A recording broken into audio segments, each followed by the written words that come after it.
Bonsoir, Coran Corval sur Facebook. Alors aujourd'hui, je vous présente cette œuvre que je viens de finaliser.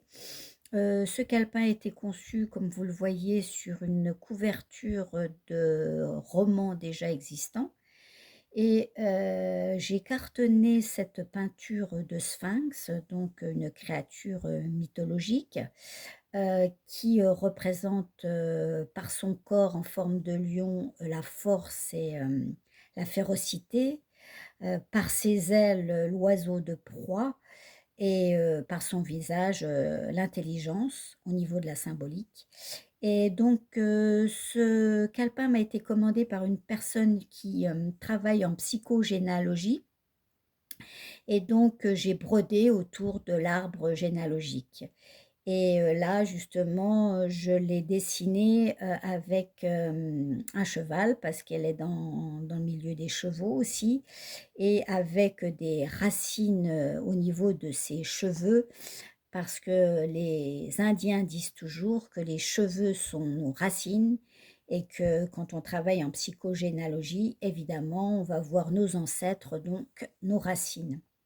Alors cette personne m'a demandé également de faire en sorte de lui proposer un album, enfin un calepin dans lequel il y aurait un fascicule sur lequel elle pouvait écrire, donc qui était vierge d'écriture.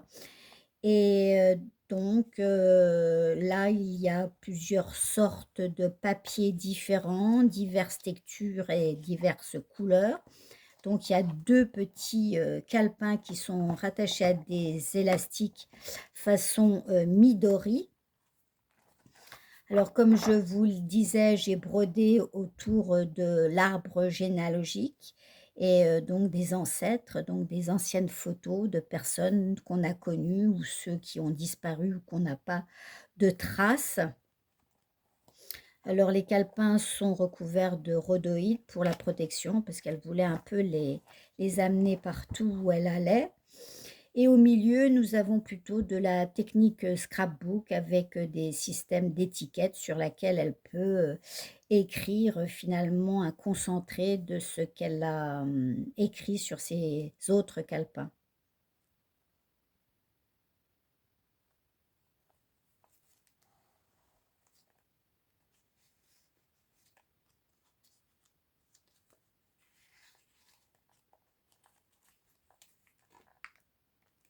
Alors j'ai choisi des anciennes photos.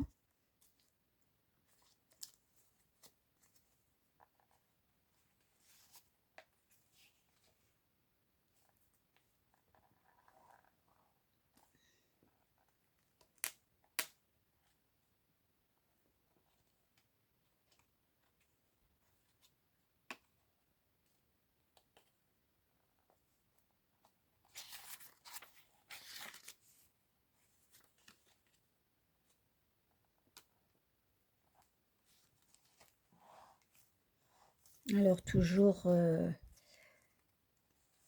par rapport à l'arbre, ici nous avons du Zentang sur aquarelle brillante. Derrière un calepin avec des feuilles de riz.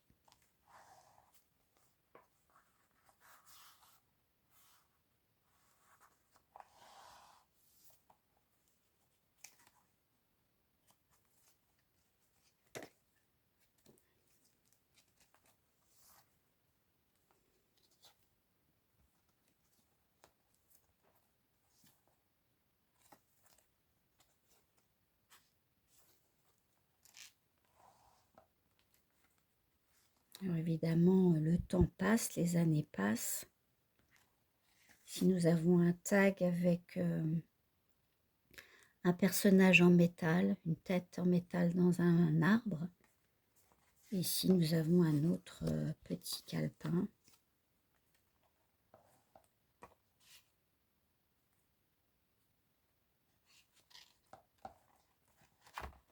Alors, à la fin de la couverture, ce sont des photos, des anciennes photos de là où sa mère a vécu, là où son oncle est né, à Domremy-la-Pucelle, là où Jeanne d'Arc a entendu ses voix.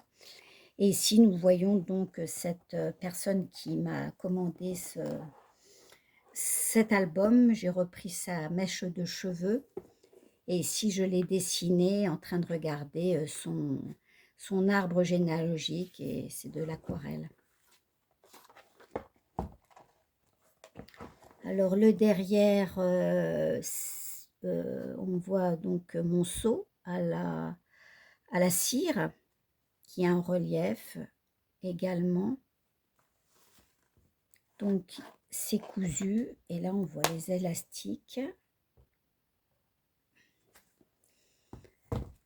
Alors, pour la petite anecdote, le sphinx a été connu en mythologie par rapport à Oedipe, parce que le sphinx pose une énigme à Oedipe en lui demandant quel est l'être qui, le matin, a 4 pattes, le midi 2 et le soir 3.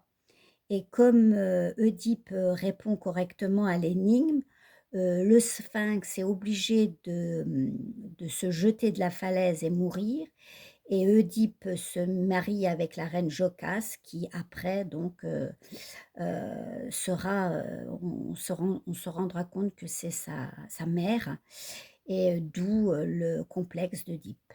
Voilà pour la petite leçon de mythologie. Je vous remercie de m'avoir accompagnée pour la présentation de ce calepin, et je vous souhaite une bonne soirée. Au revoir.